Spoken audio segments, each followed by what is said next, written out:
The Liberal government's Bill C-5 is a growing concern amongst a lot of First Nations these days, and was clearly on the mind of the Assembly of Manitoba Chiefs Grand Chief Kyra Wilson in her address at the AFN AGA on Wednesday.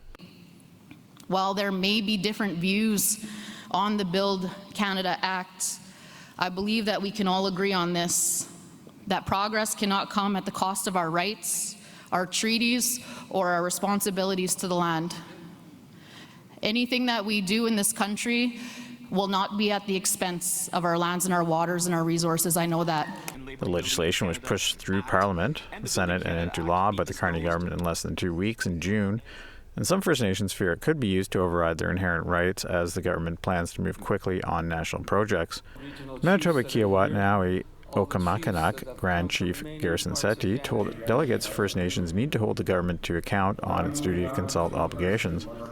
And the conversation revolves around the threat to our rights, our pre-existing inherent rights, and also the exclusion of free, prior, and informed consent in a process that would potentially impact our First Nations here in Manitoba. But I think it's time that, as Indigenous people, we control the narrative. AFN National Chief Cindy Woodhouse-Neepanak also said her organization plans to hold the government to account on First Nations funding commitments in the upcoming federal budget.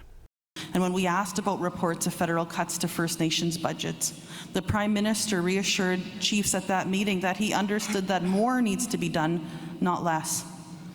The truth is that the persistent gap in socioeconomic outcomes between First Nations and the rest of Canada coincided with the 2% cap that was imposed for decades. In her address, Crown Indigenous Relations Minister Rebecca Alty said her government wants to address a stagnating Canadian economy, but to do so in partnership with First Nations. My goal as Minister of Crown Indigenous Relations, and the goal of our government, is to build resilient economies in true partnership with First Nations. Nation building must be grounded in real equity and shared stewardship of resources, not as a lofty ideal, but as a fundamental principle. The Assembly continues on Thursday with an address by First Nations Child and Family Caring Society Executive Director Cindy Blackstock on long-term reform in the child welfare system after chiefs last year rejected a proposed $47.8 billion reform package. Fraser Needham, APTN National News, Winnipeg.